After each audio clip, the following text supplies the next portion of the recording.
Infinite पाठशाला में आपका स्वागत है। आज हम बात करने वाले हैं उन बड़ी बड़ी फाइनेंशियल गलतियों के बारे में जो यंग प्रोफेशनल्स अक्सर अपने करियर की शुरुआत में ही कर बैठते हैं। ये ऐसी गलतियां हैं जो सुनने में तो बहुत छोटी लगती हैं, लेकिन आपकी ग्रोथ को कई साल, जी हाँ, कई साल पीछे धकेल सकती हैं। तो चलिए, बिना देर किए सीधे समझते हैं कि ये गलतियां हैं क्या और सबसे जरूरी, इनसे बचा कैसे जाए। जरा इस बात की गहराई को समझिए। ये सिर्फ कुछ हजार या लाख रुपए गंवाने की बात नहीं हो रही है। ये बात हो रही है आपकी जिंदगी के कीमती 5 से 10 साल गंवाने की। सोचिए तो, एक गलत फैसला और आप रेस में जहां से शुरू हुए थे उससे भी पीछे चले जाते हैं। वो टाइम जो आप अपनी ग्रोथ पर, अपने सपनों को पूरा करने में लगा सकते थे, अब वो सारा टाइम सिर्फ जीरो पर वापस आने की जद्दोजहद में निकल जाएगा। तो चलिए सबसे पहले बात करते हैं उन आम गड्ढों की जिनमें अक्सर लोग गिर जाते हैं, खासकर तब जब जेब में पहली पहली सैलरी की गर्मी होती है। ये कुछ ऐसे जाने पहचाने जाल हैं जिनसे बचना बहुत बहुत जरूरी है। इसे एक रियल लाइफ स्टोरी से समझते हैं। सोचिए, पहली सैलरी आई 25,000 रुपए और साथ में बैंक वालों ने एक चमचमाता हुआ क्रेडिट कार्ड भी घर भेज दिया। फिर क्या था, बचपन का बाइक का सपना पूरा करने की इतनी जल्दी थी कि सैलरी 25,000 और बाइक खरीद ली 80,000 की। नतीजा, करियर के पहले ही महीने में कमाई तो छोड़िए, शुरुआत ही कर्ज से हुई। और ये कहानी सच बताऊं तो कई लोगों की है। देखिए, अपनी इच्छाओं को पूरा करना गलत नहीं है, लेकिन उनके लिए कर्ज के जाल में फंसना, ये तो लाइफ की रेस में जानबूझकर खुद को पीछे धकेलने जैसा है। और यहीं पर एक बहुत मजेदार लेकिन कड़वा सच सामने आता है। हमारा समाज।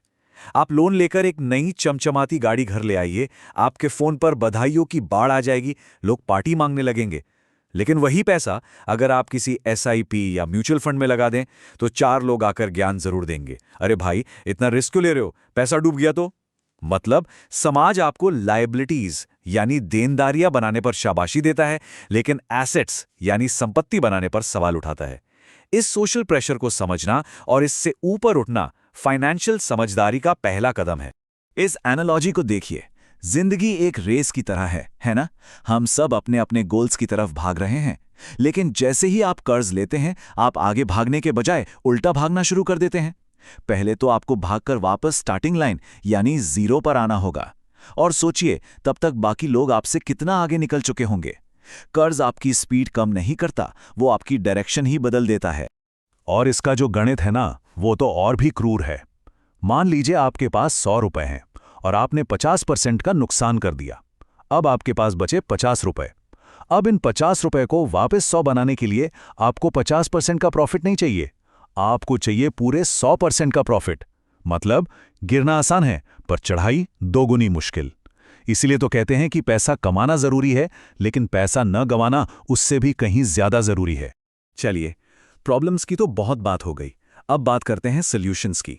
ग्रोथ के उस सही रास्ते की जो आपको सिर्फ जीरो पर वापस नहीं लाएगा, बल्कि आपको बहुत आगे ले जाएगा। और इसके लिए 2 सबसे पावरफुल इंजन हैं। ग्रोथ के बस 2 ही रास्ते हैं। पहला, खुद पर इन्वेस्ट करना, मतलब अपनी स्किल्स को बढ़ाना, नई चीजें सीखना ताकि आपकी कमाने की काबिलियत बढ़े। और दूसरा, एसेट्स में इन्वेस्ट करना, मतलब अपने कमाए हुए पैसे को काम पर लगाना ताकि वो आपके लिए और पैसा कमाए।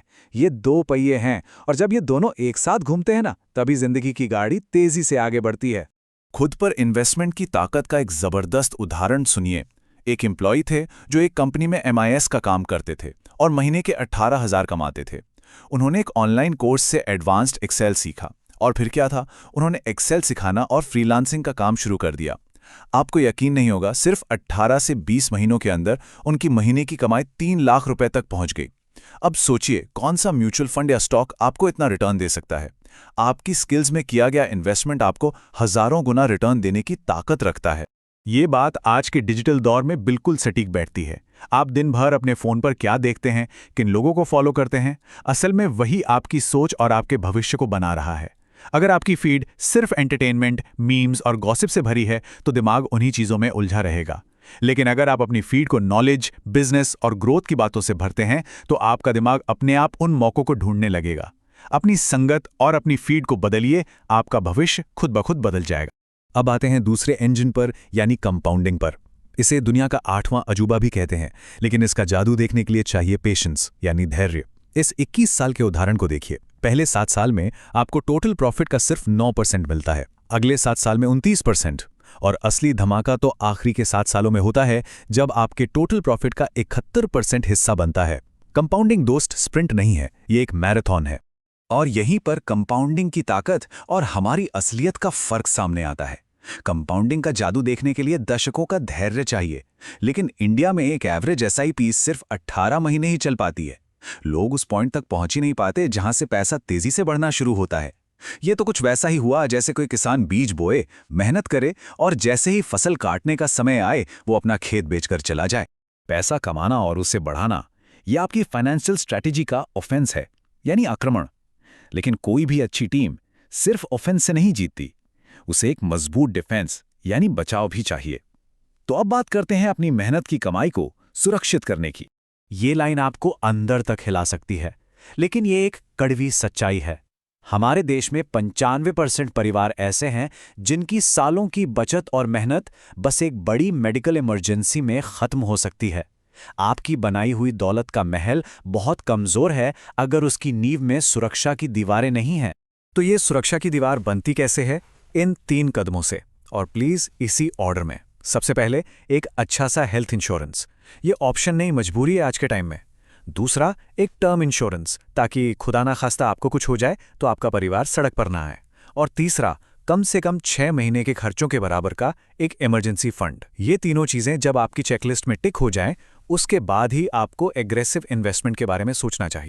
हम सब एसेट की बात तो करते हैं, लेकिन एसेट का असली मतलब क्या है? क्या ये सिर्फ बैंक बैलेंस है, प्रॉपर्टी है? नहीं, एसेट का असली मतलब है सुकून, पीस ऑफ माइंड।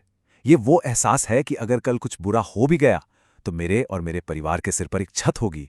ये एक पिता की तरह है जिसके होते हुए बच्चे को किसी बात की फिक्र नहीं होती। आपके एसेट्स आपके फाइनेंशियल पिता हैं, जो आपको जिंदगी के हर उतार चढ़ाव में सुरक्षा का एहसास दिलाते हैं। और आखिरी में इस पावरफुल सोच को समझते हैं। जब हम बचत और निवेश की बात करते हैं तो कई लोगों को ये एक त्याग, एक सजा जैसा लगता है, लेकिन इसे देखने का एक और नजरिया है, वनवास। जब श्री राम वनवास पर गए थे तो वो अयोध्या के राजकुमार थे, लेकिन जब वो 14 साल बाद लौटे तो वो मर्यादा पुरुषोत्तम भगवान राम बन चुके थे। वो 14 साल त्याग के नहीं, तपस्या के थे। ठीक इसी तरह आपकी जिंदगी के शुरुआती कुछ साल जब आप कम खर्च करते हैं, सीखते हैं और इन्वेस्ट करते हैं, वो आपका फाइनेंशियल वनवास है।